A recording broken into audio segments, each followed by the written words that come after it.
하나님께서 이처럼 사랑하신 분들과 함께하는 오성춘 목사의 오늘의 묵상을 시작하겠습니다. 오늘의 제목은 위의 것을 생각하고 땅의 것을 생각하지 말라입니다. 오늘의 말씀은 고린도 후서 4장 7절에서 18절입니다.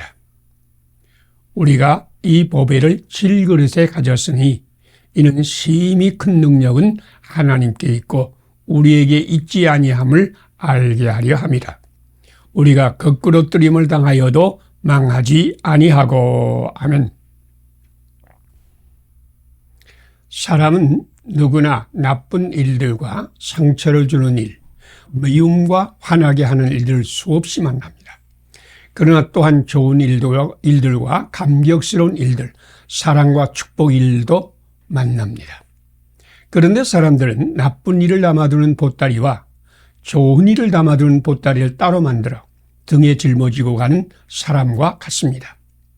긍정적인 사람은 무슨 일이 있을 때 아름다운 일을 담은 보따리를 꺼내어 보고 즐거워하며 자랑하며 위안을 받습니다.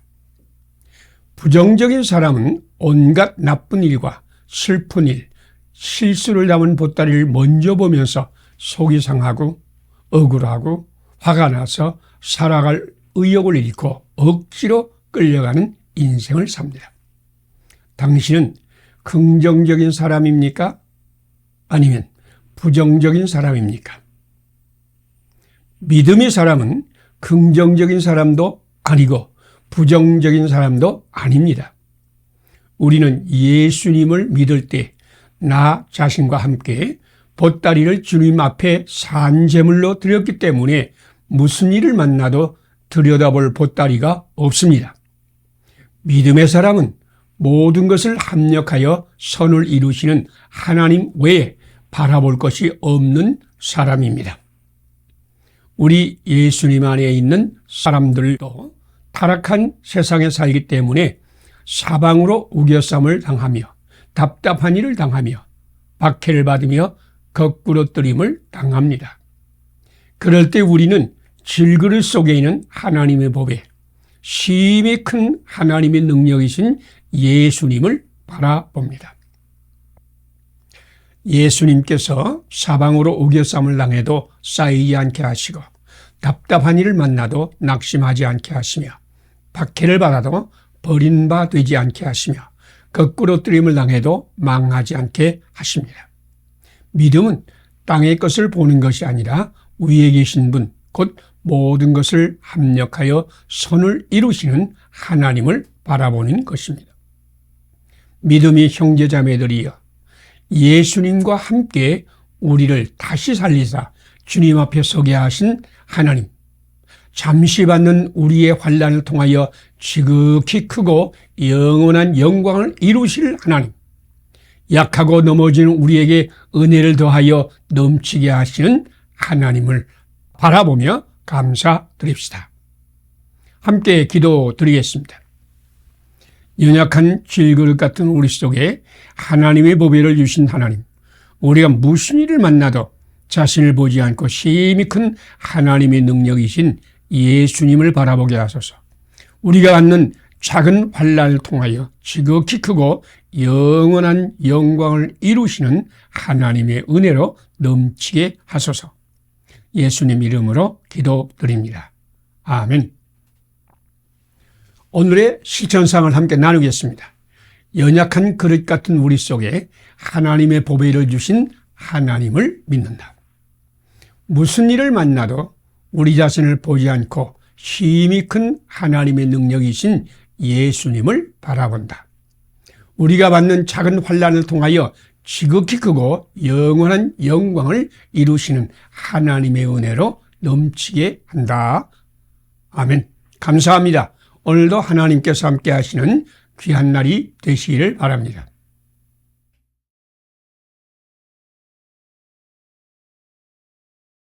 하나님께서 이처럼 사랑하신 분들과 함께하는 오성춘 목사의 오늘의 묵상을 시작하겠습니다. 오늘의 제목은 죽을 것을 생명에 삼키게 하시는 하나님입니다. 오늘 말씀은 고린도후서 5장 1절에서 7절입니다.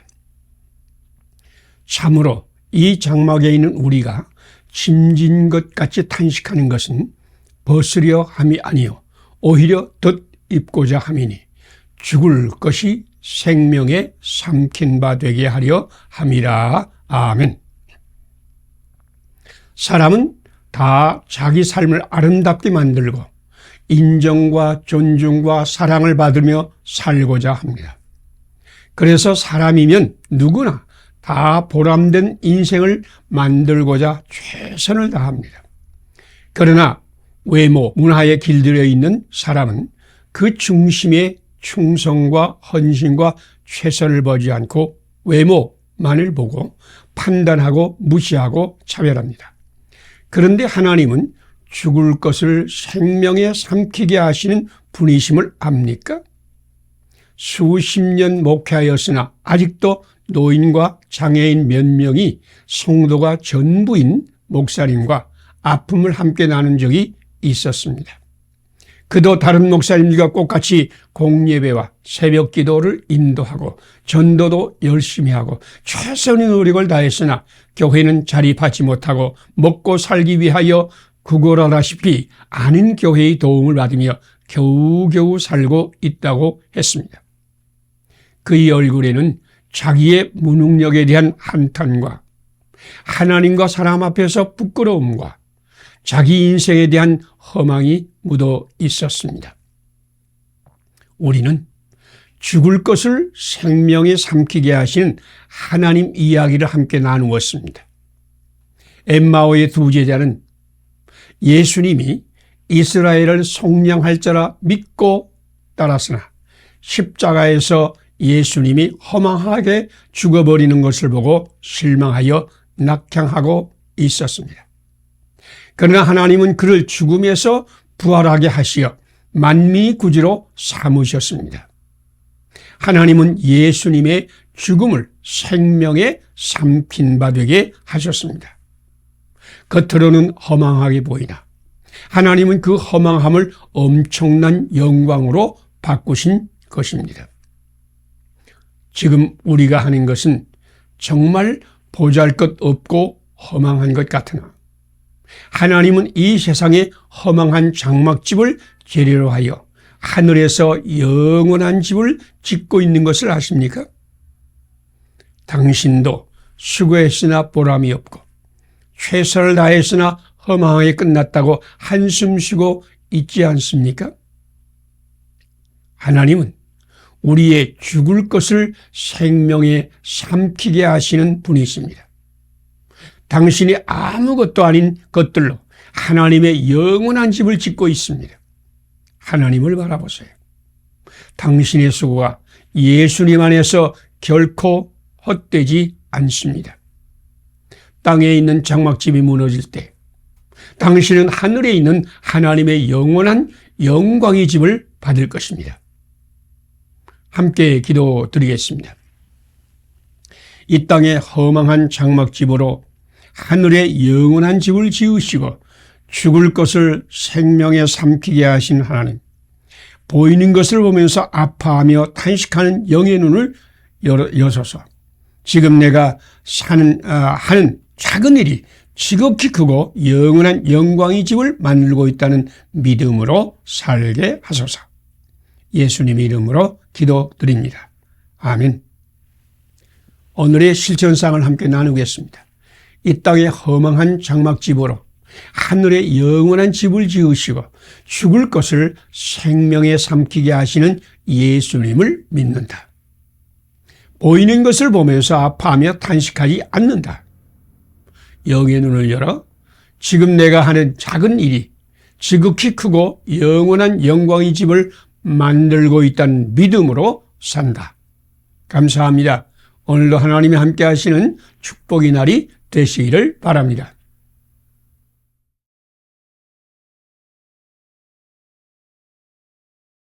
하나님께서 이처럼 사랑하신 분들과 함께하는 오성춘 목사의 오늘의 묵상을 시작하겠습니다. 오늘의 제목은 그러므로 믿음은 들음에서 나며입니다. 오늘의 말씀은 로마서 10장 13절에서 17절입니다. 듣지도 못한 이를 어찌 믿으리요? 전파하는 사람이 없이 어찌 들으리요? 그러므로 믿음은 들음에서 나며 들음은 그리스도의 말씀으로 말미암았느니라. 아멘. 사도 바울은 예수님 안에 있는 사람은 믿음으로 살고 보는 것으로 살지 않는다고 선포했습니다. 우리는 믿음으로 산다고 할 때 자기를 바라보면서 내 안에 어떤 믿음이 있을까?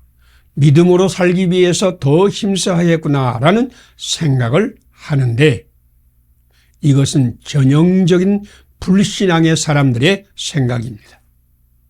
이것은 내가 무엇을 하는 것이 믿음이라는 오해에서 나오는 것입니다.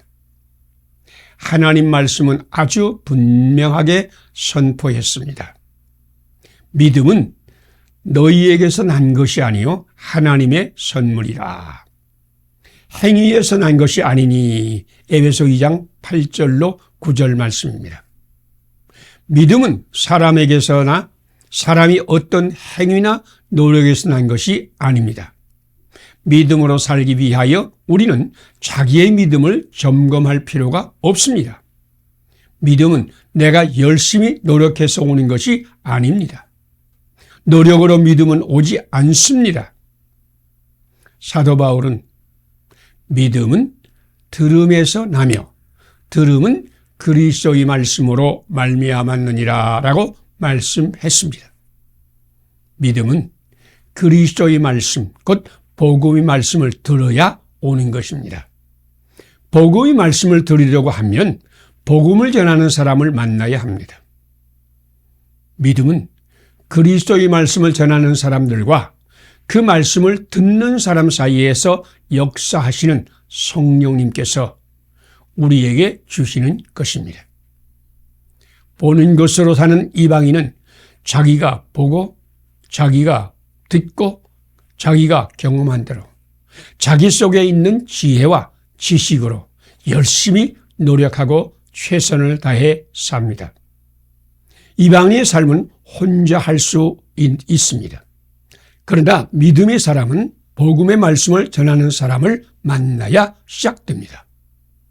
어머니가 낳아주지 않고 양육해주지 않은 사람이 존재할 수 없듯이 교회와 성도들이 낳아주고 양육해주지 않으면 믿음의 사람은 없습니다.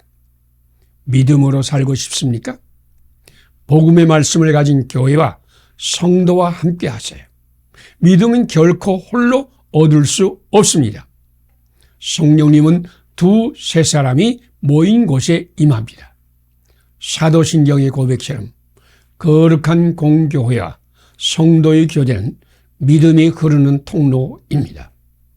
교회와 함께 그리고 믿음의 사람과 함께 믿음의 삶을 살기를 축복합니다.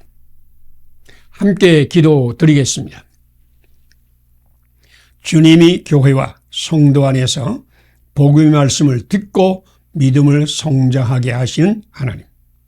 믿음이 공동체 안에서 하나님의 은혜와 복을 받게 하시고 믿음을 성장하게 하소서. 홀로 믿음을 성장하게 하려는 죄를 용서하소서. 믿음의 선물을 이웃에게 나누며 살게 하소서. 예수님 이름으로 기도드립니다. 아멘. 오늘의 실천사항을 함께 나누겠습니다. 주님이 교회와 성도 안에서 복음의 말씀을 듣고 믿음을 성장하게 하시는 하나님을 믿는다. 오늘도 믿음의 공동체 안에서 하나님의 은혜와 복을 받고 믿음을 성장하게 한다. 홀로 믿음을 성장하게 하려는 죄를 회개한다. 믿음의 선물을 이웃과 나누며 산다. 감사합니다. 오늘도 하나님이 함께 하시는 축복의 날이 되시기를 바랍니다.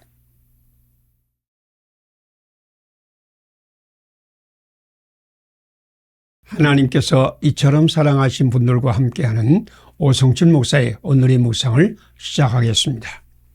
오늘의 제목은 의사는 병든 자에게 필요한 존재입니다. 오늘의 말씀은 마태복음 9장 9절에서 13절입니다.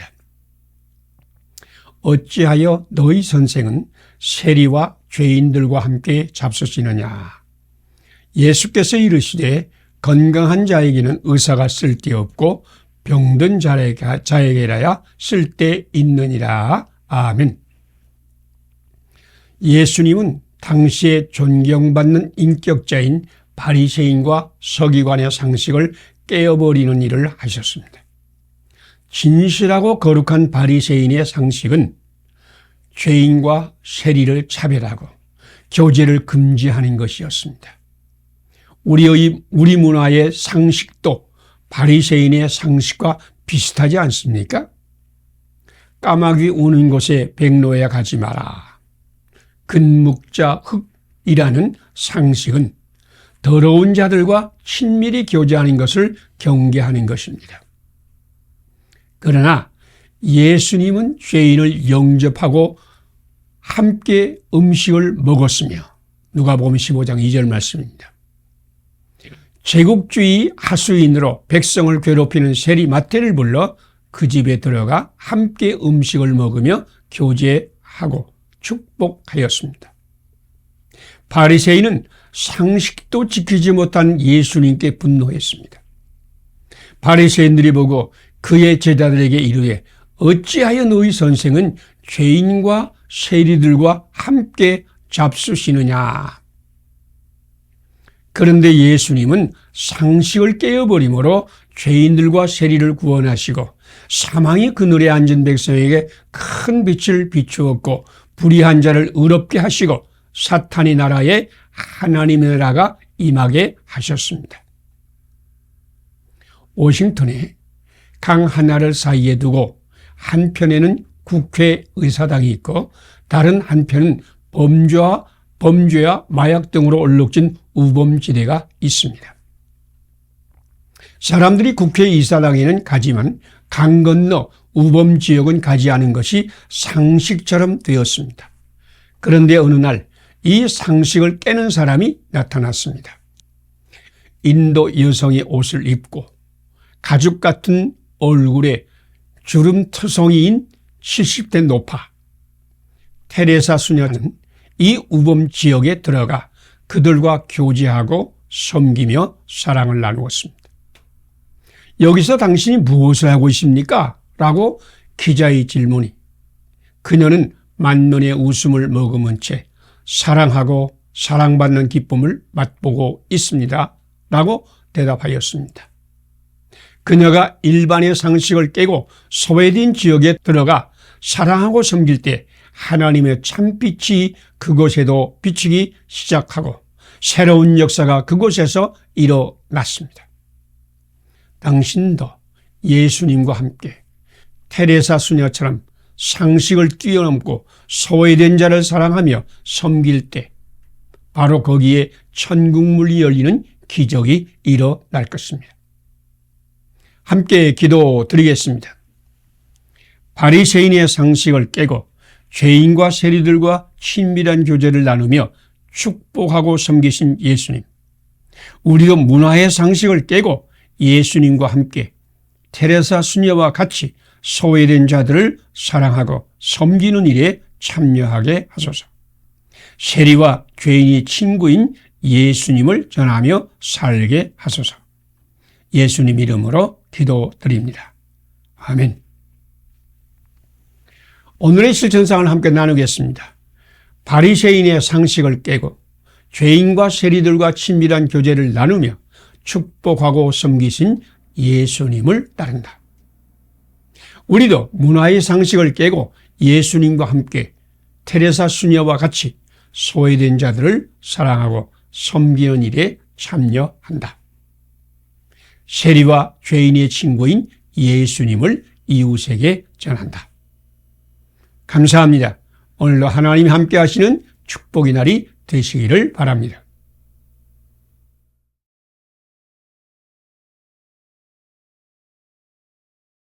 하나님께서 이처럼 사랑하신 분들과 함께하는 오성춘 목사의 오늘의 묵상을 시작하겠습니다. 오늘의 제목은 형제와 화목하는 것이 먼저입니다. 오늘의 말씀은 마태복음 5장 21절에서 26절입니다. 예물을 제단에 두고 먼저 가서 형제와 화목하고 그 후에 와서 예물을 드리라. 아멘. 살인하지 말라. 누구든지 살인하면 심판을 받게 되리라 라는 가르침은 하나님과 관계 회복이 먼저라는 가르침입니다. 그러나 예수님은 사람과의 관계를 먼저 회복하고 화목한 관계를 만든 다음에 하나님께 예물을 드리고 하나님과 관계를 회복하라고 가르쳤습니다. 예수님께서 형제를 대하여 미련한 놈이라 하는 자는 지옥불에 들어가게 되리라 라고 말씀하신 것은 죄악이 공동체와 인간관계에 어떠한 영향을 주는지를 가르친 말씀입니다. 누구든지 형제에게 미련한 놈이라는 말을 하면 또 그런 말을 들으면 화가 나고 억울하고 속이 상하여 미움과 악의와 복수가 솟아나고 지옥불이 타오르는 것을 느낄 겁니다. 사실 형제에게 미련한 놈이라고 말한 사람도 속이 뒤집혀 지옥불이 타올랐기 때문에 그런 말을 하지 않았을까요? 한 사람이 좋지 않은 행위는 그 한 사람과 하나님께만 영향을 주는 것이 아니라 상대방과 주위에 있는 모든 사람에게, 수많은 사람에게 좋지 않은 파장을 일으켜 좋지 않은 인간관계 그리고 좋지 않은 공동체를 만들어 갑니다. 예수님은 계명을 어긴 사람을 법도로 심판하여 하나님과 관계를 회복하는 것보다 먼저 계명을 어겨 죄를 범함으로 말미암아 파생된 인간관계를 회복하고 깨어져가는 공동체를 평화의 공동체로 회복하는 것이 먼저라고 가르치신 것입니다. 그래서 예수님은 하나님께 기도하고 예물을 드리고 예배 드리는 것보다 먼저 할 일은 화목한 관계를 만들고 깨어져가는 공동체를 회복하라는 것이었습니다. 살인한 자가 심판을 받는 것은 하나님께 대가를 지불하는 것입니다. 그래서 유대인들은 예물을 하나님께 드림으로 하나님과 관계를 먼저 회복하라고 가르쳤으나 예수님은 예물을 제단 앞에 두고 먼저 가서 형제와 화목하고 그 후에 와서 예물을 드리라라고 말씀했습니다. 예수님께서 가르치시는 믿음이 무엇인지 아시지요? 그것은 사람 사이의 관계를 아름답게 만들어 평화의 공동체를 만드는 것이 먼저이고 그 후에 하나님과 관계를 회복하는 것입니다. 어떤 죄든지 그 죄로 말미암아 상처 입은 사람을 찾아가 화목하는 것이 먼저입니다. 그 후에 하나님께 용서를 구하세요. 하나님께는 사람들과의 화목, 평화의 공동체가 먼저입니다. 함께 기도드리겠습니다. 화목한 인간관계와 평화의 공동체의 축복의 생수를 흐르게 하신 예수님, 나도 제물을 제단 앞에 두고 먼저 형제와 화목하고 그 후에 예물을 드리게 하소서. 하나님과 관계에만을 중시하는 어리석음을 깨뜨리소서. 예수님처럼 사람 사랑을 위해 목숨을 걸게 하소서. 예수님 이름으로 기도드립니다. 아멘. 오늘의 실천상을 함께 나누겠습니다.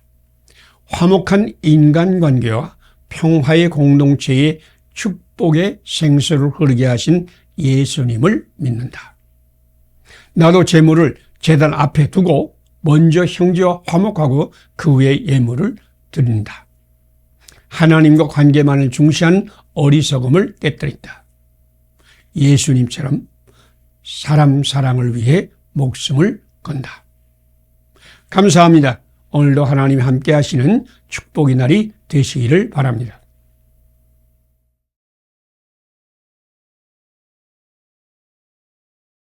하나님께서 이처럼 사랑하신 분들과 함께하는 오성춘 목사의 오늘의 묵상을 시작하겠습니다. 오늘의 제목은 계명은 화목의 관계를 만드는 것입니다. 오늘의 말씀은 마태복음 5장 21절에서 26절입니다. 예물을 제단 앞에 두고 먼저 가서 형제와 화목하고 그 후에 와서 제물을 드리라. 하나님께서는 살인하지 말라라는 계명을 주셨습니다. 그런데 유대인은 이 계명을 가르치면서 심판을 받게 되리라라는 말을 더함으로 이 계명을 개인적인 계명으로 바꾸었습니다. 예수님은 잘못 아는 계명을 바로 세우고자 이 말씀을 하셨습니다. 나는 너희에게 이르노니 형제에게 노하는 자마다 심판을 받게 되고 형제를 대하여 락하라 하는 자는 공회에 잡혀가게 되고 미련한 놈이라 하는 자는 공회에 잡혀가게 되리라. 이 말씀은 단순히 분노를 터뜨리거나 욕설을 퍼붓거나 미련한 놈이라고 무시하는 것도 살인죄라는 말씀이 아닙니다. 계명의 본질은 개인의 거룩함에 있지 않습니다.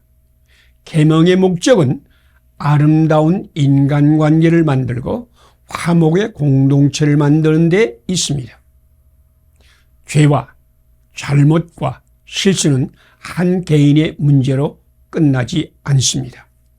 어느 누가 분노를 터뜨리거나 더러운 욕설을 퍼붓거나 사람을 무시하고 차별하면 다른 사람에게 영향을 주어서 상처를 입게 하고 아름다운 인간관계를 깨어버리고 공동체의 갈등과 다툼과 저주를 불러옵니다.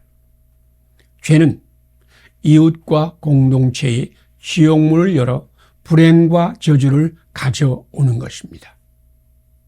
분노하면 평화가 깨어집니다. 욕설을 퍼부으면 상처를 입습니다. 미련한 놈이라고 무시를 당하며 한을 품습니다. 속이 뒤틀리고 답답하고 상하고 부글부글 끓어오를 때 화가 나서 분노하고 욕하고 멸시합니다. 그러면 당한 사람도 속이 뒤집히고 뒤틀리고 상하고 그들이 속한 공동체도 평화를 잃어버립니다. 죄는 개인만 아니라 관계와 공동체에도 저주를 가져옵니다. 이런 마음으로 하나님께 예물을 드리면 하나님이 기뻐하시겠습니까? 그래서 예수님은 형제에게 원망을 들을 일이 생각나면 먼저 가서 그와 화목하고 그 후에 예물을 드리라고 한 것입니다. 아름다운 관계와 화목한 공동체는 살인하지 않은 것만으로 만들 수 없습니다. 이웃과 사이에 있는 분노와 욕설과 멸시의 인간관계를 화평의 관계로 바꾸어야 합니다. 예수님은 관계의 친밀과 공동체의 화평을 만드시는 주님이십니다. 주님께서 감싸주고 축복하고 존중하심 같이 우리가 이웃을 감싸주고 존중하고 축복할 때 우리는 진정한 계명의 사람이 될 것입니다. 함께 기도드리겠습니다. 아름다운 관계와 화평의 공동체를 만들어 풍성한 생명을 주시려고 오신 예수님. 예수님과 함께 감싸주고 축복하고 존중하는 세상을 만들게 하소서. 나 개인을 완성하고자 하는 개인주의를 뛰어넘어 하나님께서 이처럼 사랑하시는 세상을 사랑하게 하소서. 예수님 이름으로 기도드립니다. 아멘. 오늘의 실천상을 함께 나누겠습니다. 아름다운 관계와 화평의 공동체를 만들어 풍성한 생명을 주시려고 오신 예수님을 믿는다. 예수님과 함께 감싸주고 축복하고 존중하는 세상을 만드는 데 참여한다. 나 개인을 완성하는 개인주의를 뛰어넘어 하나님께서 이처럼 사랑하시는 세상을 사랑하며 섬긴다. 감사합니다. 오늘도 하나님이 함께 하시는 축복의 날이 되시기를 바랍니다.